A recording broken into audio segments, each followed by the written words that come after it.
Morning fourth class. ये आपकी video number 2 है ऑफ चैप्टर नंबर 5 सॉइल, जिसमें हम सॉइल के बारे में पढ़ रहे थे। हमने टाइप ऑफ सॉइल्स पढ़ लिया था, ठीक है। सॉइल्स के बारे में कुछ इंट्रोडक्शन ले लिया था। अब हमें पढ़ना है लेयर ऑफ सॉइल्स, यानी सॉइल की कितनी लेयर होती है।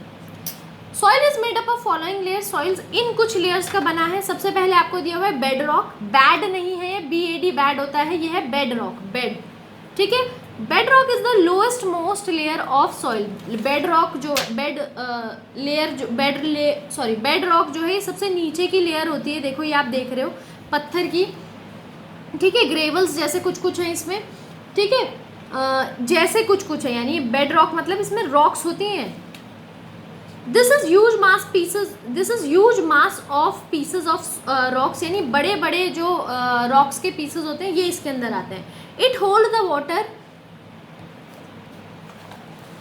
ऑन इट्स सरफेस, और ये पानी को रोक कर रखता है अपनी सरफेस पे। It is non porous. Non porous यानी पोरस मतलब होता है जिसमें छेद हो, छोटे छेद, ठीक है, जिसके अंदर से पानी आर पार जा सके। जैसे जो सबसे ऊपर वाली लेयर होती है, जब आप उसको पानी डालते हो तो वो पानी को नीचे निकलने के लिए देता है, तो वो पोरस है। पोरस यानी उसमें छेद है, इसीलिए पानी उससे नीचे चला जाता है। ये नॉन पोरस है, इससे नीचे पानी नहीं जाएगा। अब हम पढ़ेंगे सब सॉल्यूशन। सब सॉल्यूशन क्या होते हैं? सब सॉइल यानी इसके ऊपर वाली layer. It is the central layer of the soil. ये सेंटर में आती है सॉइल में। It has plenty of soluble minerals, और इसके अंदर बहुत सारे सोल्यूबल मिनरल्स होते हैं, ऐसे मिनरल्स जो घुल जाएं। It is soften then bed rock. इससे सॉफ्ट होती है, सेकेंड लास्ट वाली लेयर से सॉफ्ट होती है ये। And more compact than the upper layer, और कॉम्पैक्ट होती है अपर लेयर से। It does not have much humus, और इसके अंदर ज़्यादा हमस नहीं होता क्योंकि बीच वाली लेयर में आती है। अब हम आते हैं लास्ट लेयर पे, यानी सबसे ऊपर वाली लेयर पे, टॉप मोस्ट लेयर पे, इस वाली लेयर पे, ठीक है। It is the top most layer of the soil. जो टॉप सॉइल होती है वो सबसे ऊपर वाली लेयर होती है। It holds the root of the plant, और इसी में प्लांट की रूट होती है। और जो बहुत बड़ी रूट होती है तो वो सब सॉइल तक आती है, वरना टॉप सॉइल पर ही सब रुक जाती है। It has plenty of humus. इसके अंदर बहुत ज़्यादा हमस होता है। That provides nutrients to the soil. ये क्या प्रोवाइड करता है सॉइल को? न्यूट्रिएंट्स, ठीक है, मिनरल्स, ये सब ऊपर वाली लेयर प्रोवाइड करती है। These nutrients are essential for plants to grow, और ये जो न्यूट्रिएंट्स होते हैं प्लांट्स के लिए बहुत ही ज़्यादा ज़रूरी होते हैं, ताकि प्लांट्स जो हैं वो अच्छे से ग्रो कर पाएँ। अब नेक्स्ट पढ़ते हैं soil erosion. Top most is made up of sand and clay. जो टॉप मोस्ट लेयर होती है वो सैंड और क्ले से बनी होती है। एंड इज रिच इन हमस, और बहुत ज़्यादा रिच होती है हमस में। एंड दस वेरी फर्टाइल। ये हमें पता है, जो भी सैंड और सॉइल से बनी होती है लोमी सॉइल कहलाती है, और वो बहुत ज़्यादा फर्टाइल होती है। फिर इसमें हमस भी होता है, यानी डेड एंड डी के particles of plants and animals, ठीक है, वो भी बहुत अच्छा जो है इसके साथ मिक्सचर बना लेती है, और इसीलिए सॉइल जो है बहुत फर्टाइल होती है, उपजाऊ होती है किसी भी पेड़ पौधे को उगाने के लिए। इट इज़ वॉश्ड अवे और carried away by water and strong wind respectively. कभी कभी क्या होता है, जो टॉप मोस्ट लेयर होती है बहुत तेज़ी से हवा आने पर या पानी से ये उखड़ जाती है। टॉप मोस्ट लेयर जो है वो उखड़ जाती है। This is called soil erosion, और इसी को क्या कहते हैं? Soil erosion. जैसे कहीं पर बाढ़ आ गई तो ऊपर की सारी लेयर उखड़ जाती है। बहुत तेज़ हवा आ गई, आंधी आ गई, बहुत खराब आंधी, तो ऊपर की पूरी लेयर उखड़ जाएगी। इसी को हम बोलते हैं सॉइल इरोजन। या फिर ऐसी जगह जहाँ पर पेड़ पौधे क्या होते हैं, जैसे सॉइल पेड़ को सपोर्ट करता है खड़े रहने में, ऐसे जो उसकी रूट्स होती हैं वो सॉइल को अपने साथ बांध कर रखती हैं। अगर कहीं पर पेड़ पौधे नहीं है तो बहुत आसानी से उसकी जो टॉप मोस्ट लेयर है वो उड़ जाएगी। So the soil erosion is the removal of fertile top soil by the action of wind and water. तो सॉइल इरोजन क्या हुआ कि जो सॉइल की सबसे ऊपर वाली लेयर है, जो सबसे फर्टाइल टॉप मोस्ट लेयर है, उसको हटा देना, उसको रिमूव कर देना। किससे? पानी से या तेज हवा से। Trees control soil erosion. Trees जो है सॉइल इरोजन को कंट्रोल करते हैं। मैंने अभी आपको बताया कैसे, ठीक है, कैसे करते हैं दोबारा बता देती हूँ। जैसे ट्री है यहाँ पर, अब देखो रूट कितनी नीचे तक है, तो सॉइल को पकड़ कर रखेगी अपने अंदर। अगर कहीं पर बहुत सारे पेड़ पौधे हैं तो वहाँ सॉइल इरोजन नहीं हो सकता, ठीक है। जब तक वहाँ बहुत टाइम तक पानी भरा ना रहे वहाँ पर सॉइल इरोजन नहीं हो सकता, क्योंकि रूट्स जो हैं वो बहुत टाइटली सॉइल को पकड़ के रखती हैं। जैसे ये दोनों एक दूसरे की हेल्प करते हैं। प्लांट्स जो है वो सॉइल की हेल्प करते हैं ताकि वो उड़े ना, उखड़े ना, और रूट्स सॉइल जो है वो प्लांट की हेल्प करती है ताकि वो वहीं पर खड़े रहें, बने रहें।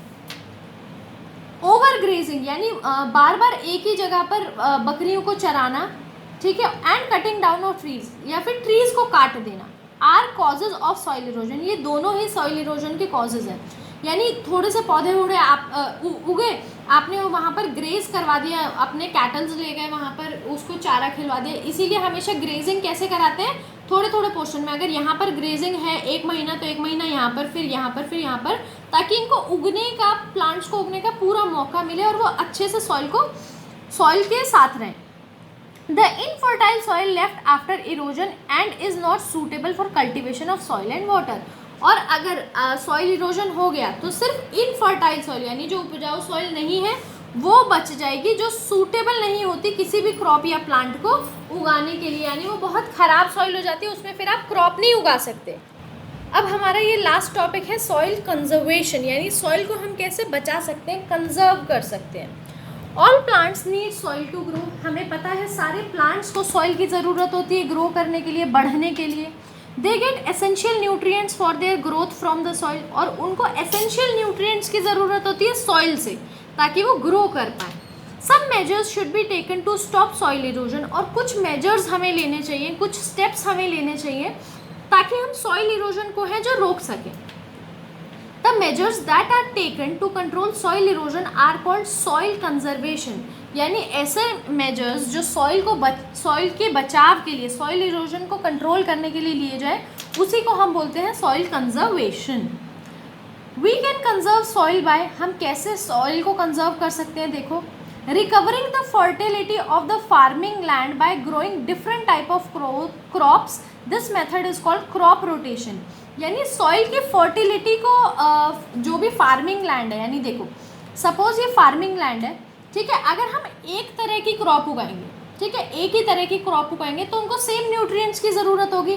तो क्या होगा, जिन न्यूट्रिएंट्स की ज़रूरत उनको नहीं है वो तो बचे ही रह जाएंगे सॉइल में, और जिनकी ज़रूरत है उन वो ख़त्म हो जाएंगे, क्योंकि एक के बाद हम एक वही सेम क्रॉप उगा रहे हैं। तो हमें क्या करना चाहिए, अलग अलग क्रॉप उगानी चाहिए। जैसे अगर किसी को पानी की कम ज़रूरत है तो उसके बाद हमें उगाना चाहिए, ऐसी क्रॉप उगानी चाहिए जिसको पानी की ज़्यादा ज़रूरत हो, यानी बैलेंस रहे, ठीक है। बैलेंस रहेगा तो किसी भी चीज़ की सॉइल की फर्टिलिटी जो है वो बनी रहेगी, सॉइल उपजाऊ ही रहेगी। इसी मेथड को हम बोलते हैं क्रॉप रोटेशन, जब हम अलग अलग क्रॉप्स को उगाते हैं ताकि सॉइल की फर्टिलिटी बनी रहे, इस मेथड को हम बोलते हैं सॉइल रोटेशन, यानी अलग अलग क्रॉप्स को उगाना। प्लांटिंग ट्रीज इन फॉरेस्ट, यानी जब हम फॉरेस्ट में प्लांट करना चाहिए ट्रीज को, इसमें प्लांटिंग का मतलब है उगाना, ग्रो करना, टू ग्रो, ठीक है। A lot of trees to be planted to replace the cutting down of trees, यानी क्योंकि हम फॉरेस्ट से बहुत सारे पेड़ हैं ये काटते हैं, तो हमें उससे ज़्यादा उगाने चाहिए। अगर हम 2 काट रहे हैं तो हमें 10 उगाने चाहिए। क्यों? क्योंकि आप बहुत बड़ा पेड़ काट रहे हो और छोटे छोटे पौधे उगा रहे हो, ठीक है, तो ताकि कोई बैलेंस जो है वो ख़राब ना हो फॉरेस्ट का, ठीक है। तो हमें प्लांट भी करना चाहिए। अगर हमें कटिंग की ज़रूरत है, ट्रीज़ की ज़रूरत है, तो हमें उनको उगाना भी चाहिए, ये भी हमारी रिस्पॉन्सिबिलिटी है। प्रिवेंटिंग फ्लड, यानी फ्लड को कैसे, फ्लड की रोकथाम में भी जो है ये हेल्प करता है आपका trees. Dam should be built across the river, यानी एक तो हमारी ट्रीज जो है, जब आप ज़्यादा ट्रीज उगाओगे, एक तो है कि फ्लड अपने आप ही कंट्रोल हो जाएगा, ठीक है, ट्रीज बहुत ज़्यादा हेल्प करते हैं फ्लड वगैरह को कंट्रोल करने में। दूसरी बात, आप डैम्स बनाइए ताकि फ्लड वैसे ही कंट्रोल रहे और वो सॉइल तक ना जाए और सॉइल इरोजन ना हो, ठीक है। हमें डैम्स क्या होता है, जैसे नदी बहुत कोई नदी होती है बहुत बड़ी, ठीक है, या फिर, ठीक है, तो उसमें हम क्या करते हैं, डैम्स बना देते हैं, बीच में आप डैम्स बोल सकते हो, एक दीवार बना देते हैं और उसमें छोटे छोटे से होल्स बनाते हैं ताकि जितनी भी तेज़ी से यहाँ पानी है यहाँ धीरे धीरे निकले। उससे क्या हो कि जो आसपास का एरिया उसमें पानी ना भरे, ठीक है, उसी को हम बोलते हैं डैम्स बनाना, इसी चीज़ को हम डैम्स बोलते हैं। तो हमें डैम्स बनाने चाहिए ताकि हम फ्लड को रोक पाएँ, ठीक है। और ट्री जो है वो नेचुरली ही फ्लड प्रिवेंटर होते हैं, वो फ्लड को रोक कर रखते हैं, ठीक है। तो ट्रीज भी हमें ज़्यादा से ज़्यादा उगाने चाहिए। इसी के साथ बेटा आपका जो चैप्टर है सॉइल वाला ये यहीं पर फिनिश होता है। ठीक है, यहाँ सॉइल इरोजन हमने लास्ट रीड किया है और आपका चैप्टर जो है वो यहाँ पर फिनिश हो गया है।